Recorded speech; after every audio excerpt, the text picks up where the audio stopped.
pegajoso, repugnante, asqueroso, pero podemos convivir con todos esos defectos del día si escuchamos este tipo de música.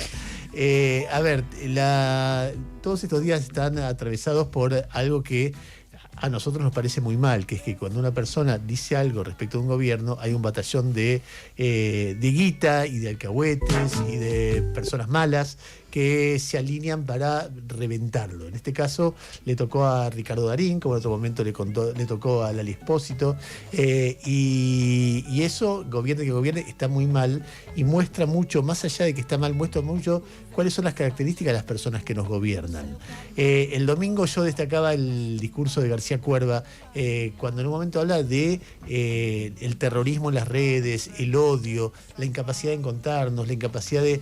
que coincidió curiosamente con lo poco que habló de política Lali Espósito en su recital, cuando dijo: yo les agradezco el amor que ustedes me dieron, y que a los soretes no le respondían siendo igual que ellos, sino con otro tono, con otra...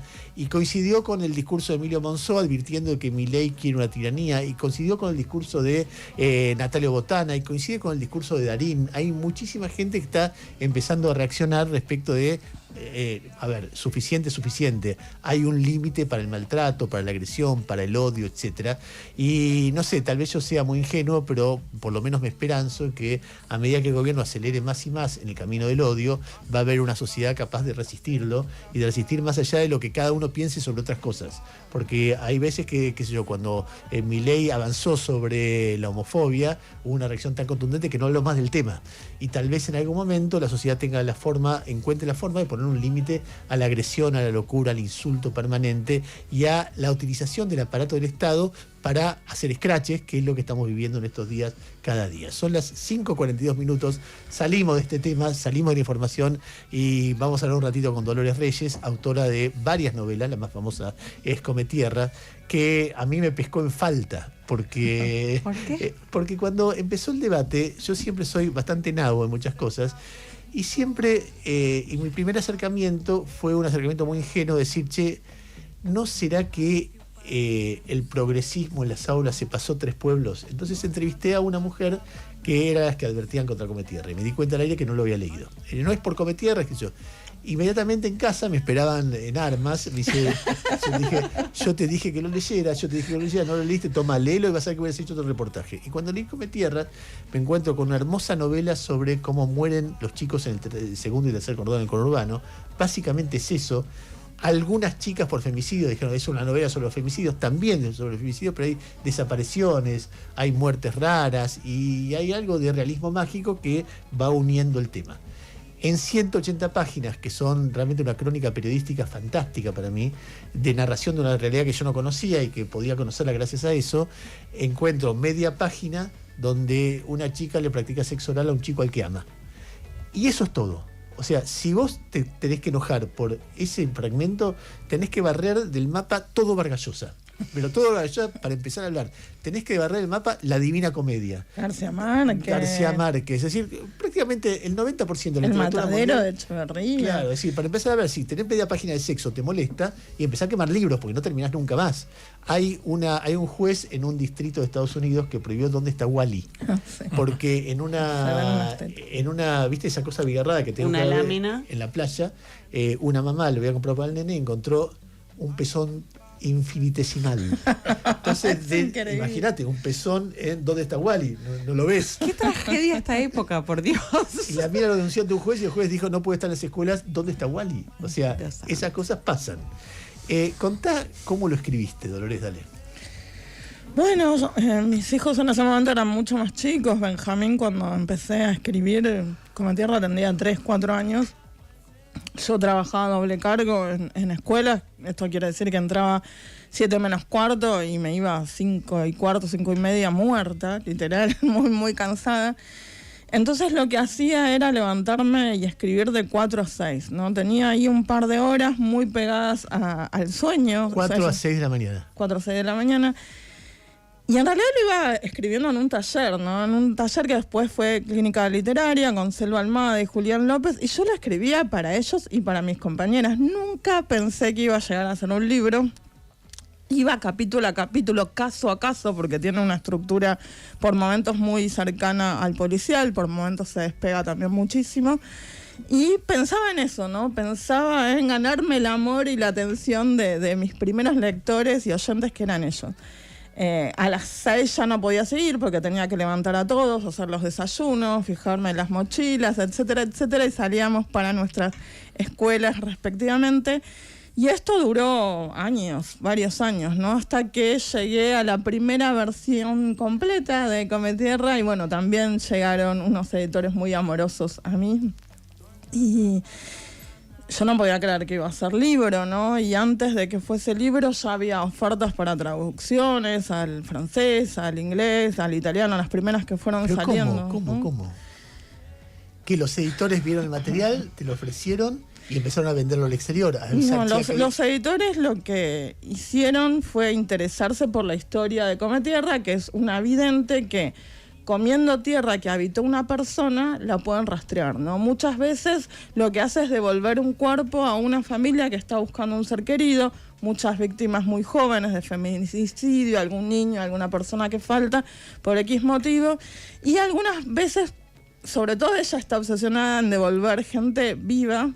Entonces sale ella misma a buscar esto, ¿no? Los anuncios en las paradas, las fotos de las personas que están faltando y ve si puede comer de esa tierra, que es la que les muestra en definitiva por medio de visiones, bueno, dónde están, ¿no?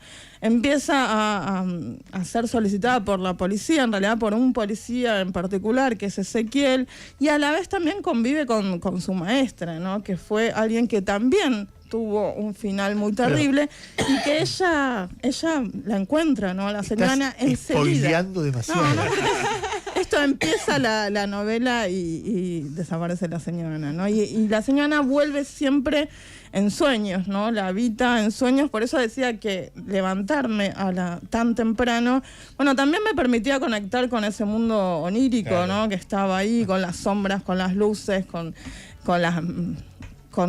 eso que es también una fuente de alimento, ¿no? de la ficción, que es el universo de los sueños. Eso también pasa cuando uno escribe, ¿no? Que hay un mundo interior que va en paralelo a lo que está viviendo uno, ¿no? Sí, absolutamente. Y entonces vos decís, ¿en qué momento me conecto con eso que está ahí latiendo mientras resuelvo los temas de la vida cotidiana, ¿no? Sí, totalmente. Después, durante el día, todo lo que es vida cotidiana y laboral y familiar es como que me interrumpía todo el tiempo y me sigue pasando en momento de escritura, así que esas horas de robadas al sueño eran muy efectivas, ¿no? Y yo sentía que pasaba algo ahí, ¿no? Algo muy interesante.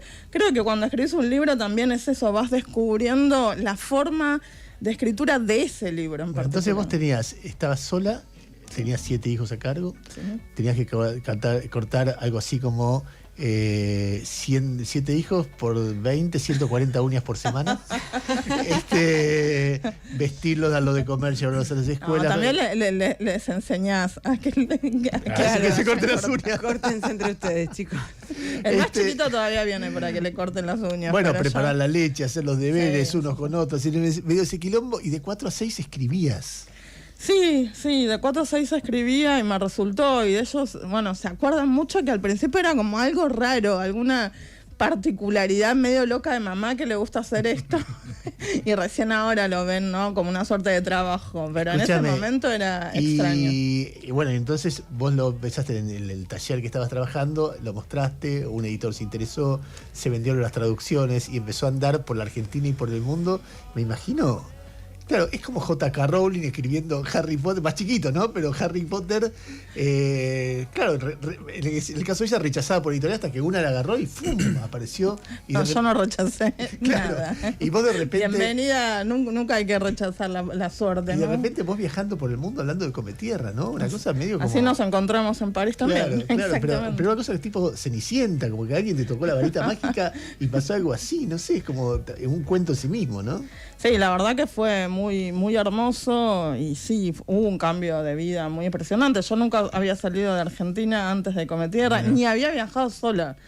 El máximo viaje era ir a la costa en vacaciones familiares y para de contar, ¿no? Porque la maternal y criar es súper intenso. Bueno, el gobierno lo transformó en un libro prohibido, lo cual lo Bueno, lo que pasa es que motiva mucho más el la libro fue curiosidad, ¿no? bestseller cuando apareció y se esparció por el mundo. Cuando el gobierno lo ataca, lo transforma en bestseller de Claro, nuevo. de Tiene nuevo. una segunda... Sí, iba Como Tierra antes iba por las 16 ediciones, Claro, o sea que no, fue no es que- una locura todo el proceso anterior.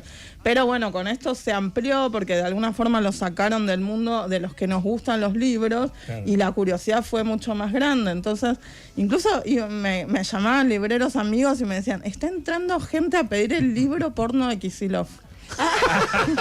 Porque las placas de la tele decían... Kicillof compró un libro porno para los... Decían, el libro porno de Kicillof.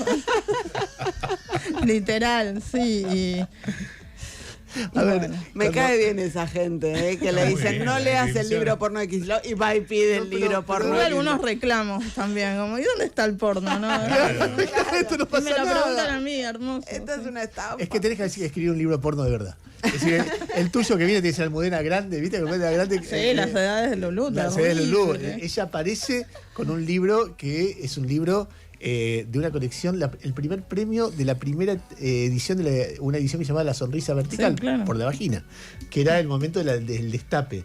Y después se pone a escribir cosas de la Guerra Civil Española y qué sé yo, qué sé cuánto. Cuando se terminó, se aburrió de divertirse, empezó a divertirse aburriéndose. Que son los grandes libros de ella, ¿no? A ver, libros que vos, si estuviéramos en un café y te digo, che, Dolores, ¿qué tengo que leer? ¿O qué cosas vos me decís de todo lo que leíste en tu vida no me puedo perder? ¿Arrancarías por dónde? En este momento por Río de las Congojas, de Libertad de Mitrópolis.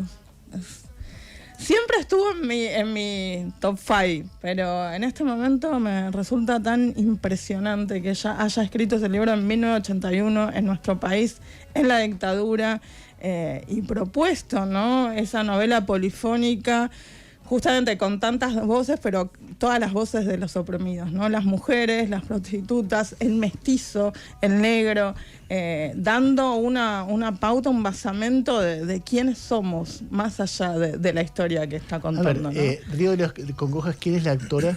Libertad de Mitrópolis. Libertad de Mitrópolis. Nunca la había escuchado hablar. Es espectacular. ¿Sí? Sí, es muy lindo el libro, muy Es lindo. increíble. Es una autora que nació en Jujuy, en Ledesma, casada con un gran poeta, Januzzi, y ella, bueno, tiene un libro muy cortito de poesía que es Muerte, Animal y Perfume, pero después se dedicó a la narrativa y siempre ubica cada narración de sus novelas en un lugar distinto de Argentina. Nunca pasa por Buenos Aires. Río de las Congojas transcurre en Callastá, que es la primera fundación de lo que sería Santa Fe, un puerto que después se abandonó, porque Garay lo deja abandonado para ir a Buenos Aires, ¿no? Y toma como punto de partida una sublevación mestiza, la de los 7, mestizos justamente, que pelearon contra sus hermanos indígenas, sus medio hermanos indígenas, por, tomar esas tierras, ¿no? Y es... justamente la sublevación real lo que hace es asesinar a esos sublevados, pero no enterrarlos, colgarlos, ¿no? Para que todo el pueblo supiese qué va a pasar o qué es lo que pasa efectivamente con quienes están en contra políticamente o quienes se sublevan al poder, ¿no? Entonces ahí hay una amenaza que rebotaba en 1981 con el gobierno O sea, nacional. es una novela que trata sobre una sublevación Empieza con esa sublevación. y la represión de esa sublevación. Pero es mucho más. Para mí es la primera novela argentina en donde hay un personaje que termina siendo trans, ¿no? Que es María Muratore, que va a tener una experiencia completa, de vuelta completa, de presenciar una pueblada que quiere asesinarlas por ser mujeres pobres y prostitutas, junto a su madre, a ser un soldado, a tener una experiencia de soldado con una identidad adquirida, por decirlo de alguna forma, y es una novela espectacular. Y tiene unas historias de amor tremendas también, la de María Muratore con Garay. No, sí. Tremendo. Bueno, ella es amante de Garay, Y hay un momento ahí de María en la balsa cuando se quiere ir con el negro Cabrera, que el negro le dice, María, mujer y pobre, ¿a dónde vas? Y ella le contesta, vivir es peligrar. Que es Vivir es peligrar, es fantástico. Sí, eso es. A ver, de nuevo, entonces, Río de Congojas. Río de las Congojas. Río de las Congojas. De Libertad de Mitrópolis. Acá lo editó Fondo de Cultura y ella tiene infinidad de novelas.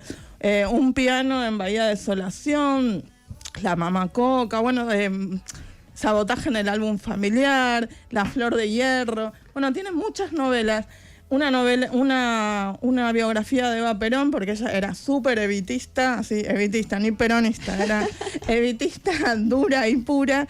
Y un libro de poemas muy pequeño, muy hermoso, muy potente, que editó Ediciones del Doc, que se llama Muerte, Animal y Perfume. Bueno, primer libro, Río de las Congojas. Exacto. Segundo libro. Pero así de toda la historia. Porque me En la estás que se te diciendo ocurra, con la mayor arbitrariedad posible. cualquiera de Dostoyevsky, pero yo empezaría con Los Hermanos Karamazov o El Jugador o, bueno, sí, podio, ¿no? ¿Vos estás segura que no se va a aburrir el que te siga la recomendación? No, para nada. Me Los parece- Hermanos Karamazov, ¿qué son? ¿Qué es?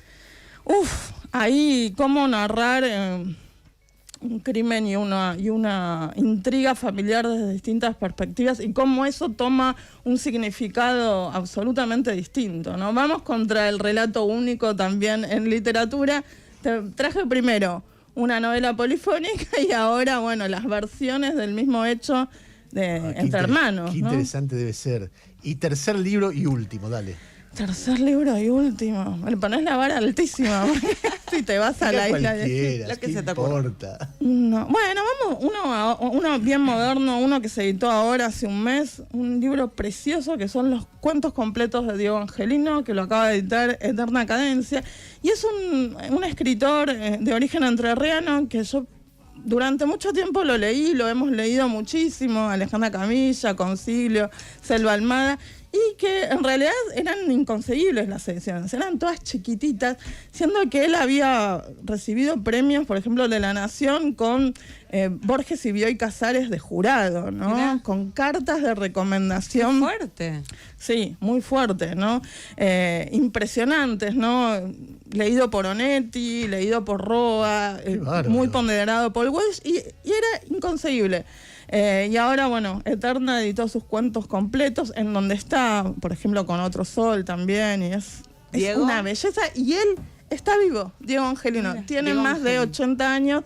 Y estaba viviendo en el sur y vino a su propia presentación y se encontró con un montón de lectores, de los cuales muchos eran escritores y que no habíamos tenido nunca contacto con él porque es un proletario de la escritura, simplemente, bárbaro. porque estaba ya trabajando y no tenía ni idea que acá era leído con tanto amor.